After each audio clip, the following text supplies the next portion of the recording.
Ever wonder how the humble bicycle came to be the sleek, efficient machine we know today? Our journey begins in the late 18th century with the invention of an intriguing device known as the celerifer or running machine. Picture this, a contraption with two wheels, a seat to perch upon, but no pedals to drive it forward. It was a rudimentary concept, but it laid the groundwork for what was to come. As we move into the early 19th century, we encounter a gentleman by the name of Carl Dreis. Dreis, a German inventor, took the concept of the celerifer and added his own unique twist. In 1817, he introduced the world to the dandy horse, a further iteration of the two-wheeled device.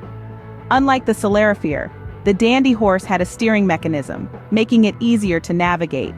Now you might be wondering, how did one propel this early version of a bicycle if there were no pedals?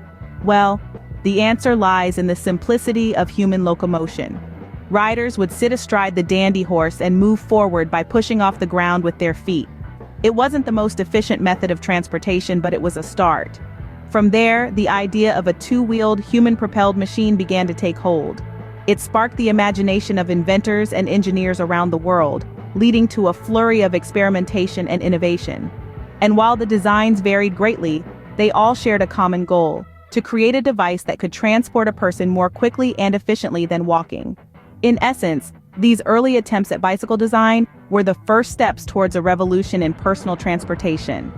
They set the stage for the bicycle's evolution, from a simple wooden contraption to the sophisticated machines we see zipping through our cities today. Thus, the concept of a two-wheeled, human-propelled machine was born. As we move forward in our exploration of the bicycle's history, we'll see how this basic concept was refined and improved upon, leading to the diverse range of bicycles we have today. But for now, let's take a moment to appreciate the ingenuity and creativity that gave birth to the idea of the bicycle. But when did we start pedaling our way forward? This question brings us to a critical juncture in the history of bicycles.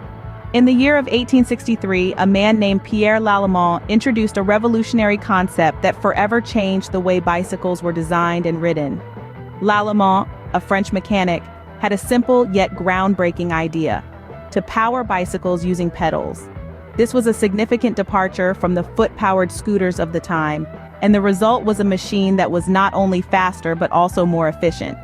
The first incarnation of Lallemand's pedal-powered bicycle was affectionately known as the Bone Shaker. Aptly named, this bicycle featured iron-banded wagon wheels and a rigid structure that, while sturdy, had a tendency to vibrate rather severely when ridden. As you can imagine, a ride on the Bone Shaker was no smooth journey. It was, however, an important step towards the bicycles we are familiar with today. As we moved into the 1870s, another curious design took the stage. It was the penny farthing, or the high wheeler. This novel bicycle boasted an enormous front wheel and a comparatively tiny rear wheel. The penny farthing, named so because the wheels resembled the large and small British coins of the time, was a sight to behold. Riding one was a unique experience, to say the least. The large front wheel allowed for higher speeds, but the design also meant that riders sat high above the ground with the risk of taking a header or falling headfirst. Despite its quirks, the penny farthing was popular, a symbol of the Victorian era's thirst for innovation. The introduction of pedals and the subsequent designs of the Bone Shaker and penny farthing might seem peculiar to us now, with our sleek modern bicycles. But it's essential to remember that these were the stepping stones on the path of evolution. They transformed the bicycle from a novelty into a practical mode of transportation. Despite their quirks, these designs brought us closer to the bicycles we know today. So, when did bicycles start to actually look like bicycles? Well, the answer takes us back to the late 1880s, a time when the design of bicycles took a significant leap forward. This was the era of the safety bicycle, a name that might sound a bit odd now, but back then it was a revelation. You see, prior to this, bicycles were rather precarious contraptions, often with one wheel significantly larger than the other. Riding them was a risky business, to say the least. But then came the safety bicycle, a design that was revolutionary in its simplicity and practicality. For the first time, bicycles had two wheels of equal size. This change, combined with the introduction of a chain-driven rear wheel, made for a much safer and more balanced ride. Suddenly, bicycles weren't just for daredevils and thrill seekers. They were becoming a practical means of transportation for everyone. But the innovations didn't stop there. In fact, one of the most significant developments came in the form of a new type of tire. In 1888, a man named John Dunlop introduced the world to the pneumatic tire.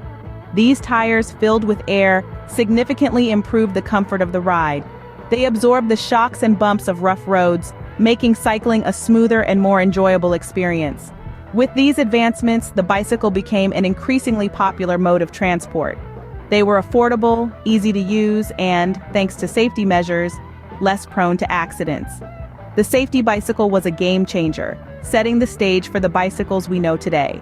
These key developments, equal-sized wheels, chain-driven rear wheel, and pneumatic tires, transformed the bicycle from a novelty into a practical and widely used mode of transportation. The safety bicycle democratized travel, making it accessible to all, regardless of wealth or social status. By the turn of the 20th century, bicycles had evolved into something quite recognizable. But what about the modern bicycles that we see on our streets today? As we transitioned into the 20th century, bicycles continued to evolve, becoming more efficient, more comfortable, and more versatile. The 1930s saw the introduction of derailleur gears, a system that revolutionized cycling. With this innovative system, cyclists could now easily change the gear ratio, adapting to the terrain and maintaining a comfortable pedaling speed regardless of the incline. This made cycling more accessible and enjoyable to a broader audience, and allowed for the further exploration of the world on two wheels. Fast forward a few decades to the 1970s, and a new type of bicycle emerged, the mountain bike.